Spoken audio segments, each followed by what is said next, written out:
Yes, Charleston White is correct. I'm a rapper, not a dealer. Be sure to catch my new show, 50 Cent, 50 Ways to Catch a Killer. I see that Meech Home concert got the streets talking. The biggest Meech Home, the streets back. That's what I'm talking about. That's how real niggas come home and get it down. 50, who own your masters? Who own your masters? I buy your masters. You better. I will buy your masters. 50 Cent just went in on Big Meech again, clowning him hard after new reports claimed Rick Ross left him hanging on a massive $120 million deal. This whole thing blew up because Ross was out here promising blockbuster movies, huge projects, and life-changing opportunities, but delivered nothing at all. Now Meech is out here looking like he got played, while 50 keeps turning the whole situation into one big joke every chance he gets. Fans are watching this mess unfold and saying the only way this drama can end is if Meech steps in a ring and throws hands with 50, because the disrespect is getting wild. People online keep repeating, Ross said he had a plan, but the plan vanished, and the streets are buzzing louder every day. Everything started right after Big Meech got released, when everyone expected him to come back with some major moves. The whole scene thought he was about to take over again, make big business plays, and step back into the spotlight with something heavy. Then Rick Ross showed up acting like he was the golden ticket, talking big talk with wild confidence, hyping Meech up with promises that sounded like a dream come true. Ross stood there bragging about a $120 million film, giant projects lined up, and all kinds of next-level opportunities that would have put Meech right back on top. It sounded like a revival story straight out of a movie.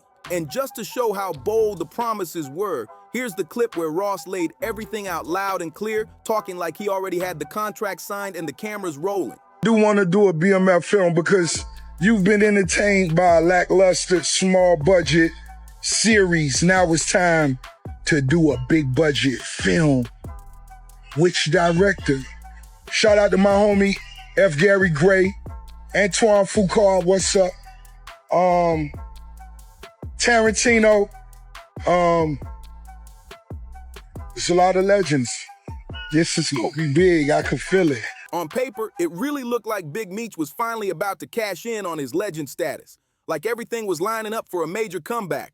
But behind the scenes, the truth hit different, because Ross didn't deliver a single thing he promised. Instead, it started feeling like he used Meech's name as a prop just to flex on 50 Cent, since everyone knows their rivalry goes way back and stays heated. While Ross was out here flashing big talk, hyping up movie deals, and selling dreams louder than ever, it was actually 50 Cent putting up real money and real work.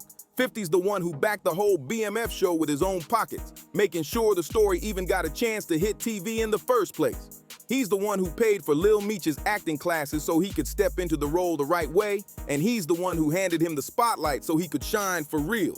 Meanwhile, Ross was just tossing out empty words and collecting a free PR boost from having Meech's name attached to him. No action, no film cameras, no real investment, just talk. And it wasn't even just 50 saying he did the heavy lifting. People close to Meech and close to the production came forward too, confirming that 50 was the one who actually put in the work and made things happen. This whole thing had everyone stunned because the receipts weren't adding up at all. And now the word on the street is that Big Meech is frustrated, low on cash, and finally seeing that Ross only linked up with him to take shots at 50 Cent. It's embarrassing because instead of leveling up with real business moves, he's stuck looking like he got played in someone else's drama. You understand that? Can I call my mom or somebody, please? We'll do that after. Okay. All right, just turn around for me, be cooperative. Everything's video and audio surveillance. Plus I'm on body cam, you understand that? So you can see it. Almost like he became a piece on a board he didn't even set up. But those broken promises were just the warm-up. Everything flipped when Meech's son got spotted kicking it with Rick Ross at a club, and that's when the whole situation really started spinning out of control. This happened right after those leaked texts came out where Lil Meech was allegedly saying, F Ross. Then out of nowhere, he's suddenly seen chilling with Ross like everything is cool. People online were confused, asking, what's really going on here? Because the vibe switched fast. The video went viral instantly. Lil Meech and Rick Ross standing shoulder to shoulder, whispering in each other's ear like they're plotting something big, posing for pics, flashing smiles and vibing while the whole room glowed red like a music video scene. It shocked everybody because the energy did not match those leaked messages at all, and the streets started talking louder than ever. And of course, 50 Cent wasn't about to let any of this slide, not even for a second. He hopped online and fired off a joke straight from his classic trolling playbook, saying Ross told Lil Meech to hand over his dad's address so he could send some wings from Wingstop. Imagine your whole family drama getting turned into a fast food joke by one of the sharpest trolls in the game. That's brutal. But that Wingstop punchline wasn't just clowning for laughs. It was 50 trying to make a point loud and clear. He was basically saying Ross wasn't helping Meech with real opportunities. He was just offering crumbs dressed up as favors.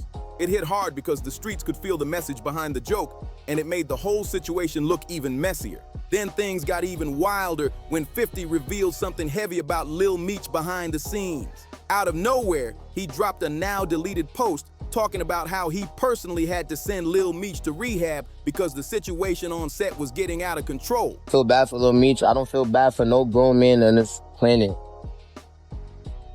Like, I'm a grown man. Why the f I gotta feel bad for another grown man? Like, you a grown man too. What you asking for my sympathy for? You be alright. Oh, ass.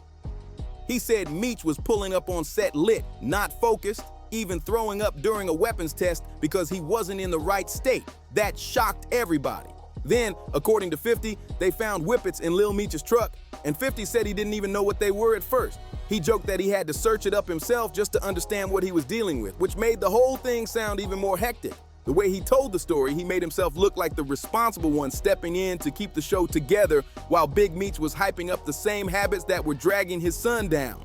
And let's not forget, Lil Meech even caught a public arrest at an airport, which added another layer to the chaos. That alone shows how much was going on behind closed doors and why 50 felt like he had to take control before everything fell apart. And once 50 dropped all that info, people started asking the one question nobody could ignore. If 50 really kept Lil Meech's whole career from crashing, then why is Meech out here choosing Ross's side now? That's when things took another turn, because someone else stepped in and made everything even messier. Rainey Jr. Everybody knows him as Tariq from Power, went live and didn't hold back at all. A fan asked him if he felt bad for Lil Meech, and instead of dodging the question or trying to be polite, he went full savage mode without blinking. He straight up said what was on his mind, and the clip blew up instantly because people weren't expecting him to go that hard. The video spread everywhere, and guess who reposted it with a laugh? May 13, the Big Meech home benefit concert. It's gonna be iconic. Too many names to list, but let me salute some of the legends. Lil Baby, Boss Man D-Lo, 21 Savage, Sexy Red, Ricky Rose. Now, this the first time it's ever been done. Me performing BMF with the icon himself. This shit gonna be special. Epic. Get your tickets right now. I'm back. Of course, 50 Cent. He shared it like it was prime entertainment, echoing Michael's words in the caption to make it loud and clear he was backing his power star all the way. It felt like 50 was doubling down on that Meech is weak narrative and letting everyone know he wasn't switching his stance for nobody. And the timing? It couldn't have been worse for Lil Meech. Seeing 50 and Michael laughing together made it look like Meech was losing respect from everybody who rocks with 50. The whole thing had the internet buzzing because it gave the vibe that Meech wasn't just caught in drama. He was getting iced out by the people who actually helped him rise up in the first place. But the truth is, this tension didn't pop up overnight. It had been bubbling ever since Big Meech's Welcome Back concert fell apart. When Big Meech came home, people were expecting fireworks, history, something legendary. He tried to put together a massive Welcome Back concert loaded with rappers, like a celebration the whole culture would remember. But instead of keeping 50 in the mix, the same man who turned his whole life story into a TV empire, Meech leaned on Rick Ross to push the event. There's a clip of them hyping the concert up like it was about to shake the city, and everybody thought it was going to be something huge. But that move backfired instantly. The concert never happened, the event fell apart, and people were left confused. And for 50, that right there was the final straw. After that flop, 50 went online accusing Meech of cutting deals with the feds, blasting him all over social media. Fans who used to see Meech as a street legend suddenly started looking at him sideways. And teaming up with Ross made everything look even worse because it felt like Meech traded loyalty for clout. 50 took that angle and pushed it nonstop with post after post, making his version of the story sound like the truth. Instead of being the moment that stamped Meech's comeback, the concert became the turning point where people stopped riding for him. And that's when Meech finally decided to clap back in a loud way. Meech posted an old picture of him and 50, but threw a giant rat emoji right over 50's face. He wasn't being subtle at all. He was calling 50 a snitch straight up. Then he doubled down by calling 50 an internet gangster, basically saying all he does is troll from behind a phone. He even wrote, "I wasn't going to address this because I'm not trying to let nobody trick me off the streets, but I never folded, never told, never will. Death before dishonor, always with me." That message hit heavy. Rick Ross jumped in right after, piling on and mocking 50 like it was nothing. It looked like a tag team moment to the fans. Ross co-signing Meech just to irritate 50 even more. Ross made it clear he was enjoying every second of the chaos, even laughing at the idea that 50 was mad about Meech standing next to him. There's a clip where Ross flat out mocks 50 for being heated about their link-up, and the way he delivered it had the internet going crazy. But people also noticed the wild irony. 50 was the one who gave Lil Meech real opportunities, real work, real money, while Ross only offered some club pictures and flashy moments. Yet somehow, Meech looked more willing to stand next to Ross, and that confusion only pushed the next rumor even harder, that Big Meech wanted to fight 50 for real.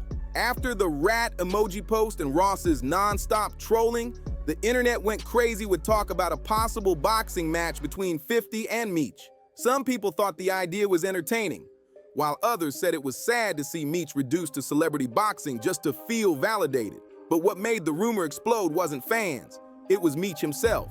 When someone asked if he'd ever swing back, he hinted that he'd lace up gloves if it came to that. Even if he said it half-jokingly, the internet grabbed it and ran full speed with it. And once that boxing chatter hit the blogs, the story spread faster than anything. People were already imagining posters, weigh-in, face-offs, all of that. But right when the hype was heating up, Wack 100 jumped in and dropped a theory that shook the whole situation. According to Wack, this drama isn't just about loyalty or Ross, it's about secrets. He claimed that Meech's own confidant, Tammy Cowan, once told 50 that Meech worked with federal authorities in other street cases. Basically, Wack was hinting that Meech wasn't as loyal to the streets as people always believed, and that this is where 50's whole snitch angle originally came from. And Wack didn't stop there. He added that Tammy might have her own motives for turning on Meech, either because she felt abandoned when he got locked up, or because she was tired of him trying to take back his life rights, which he had already negotiated with 50 for the BMF series. The way Wack explained it made the whole situation sound way deeper than just online trolling. It sounded like long-held grudges, hidden deals, and people who felt betrayed trying to get their revenge through the industry. The streets started buzzing even louder because suddenly it wasn't just about beef. It was about who really stood by who, and who had been keeping things quiet for years. But whether Wack was dropping real facts or just stirring the pot for attention, one thing was crystal clear. His words gave 50 even more fire to keep the pressure on, and fans went straight back to clowning again. One of the wildest moments came when Big Meech popped out wearing Kanye West's iconic graduation jacket. On paper, it was just a bold fashion flex, but people instantly caught the symbolism and started going crazy online. That graduation album is the same one that outsold 50 back in their infamous 2007 sales face-off. Some fans joked about it. Others swore Meech wore it on purpose like he was trying to send a message. Either way, it made it look like Meech was leaning into old losses just to poke at the man who once boosted his whole comeback wave. But what really shocked people was what didn't happen. Usually 50 would be the first one to roast a questionable fit or screenshot a funny pose, but this time, pure silence. And that made everybody think he was holding back on purpose, like he was saving a bigger blow for later, because when 50 skips a roast, it usually means he's loading up something way heavier. At this point, it's clear this isn't just jokes anymore. 50 has locked in on Meech like it's personal business. Most beefs fade out, but with Meech, every single move gets a reaction. Some folks say it's because 50 felt betrayed. He put Lil Meech on, gave him opportunity after opportunity, only to watch him cozy up with Ross like nothing happened.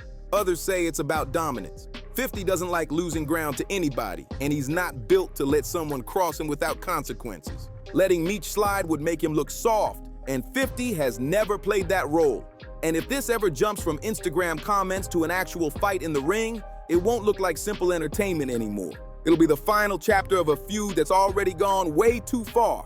One man is trying to protect everything he built, and the other looks like he's tearing it all down just for laughs.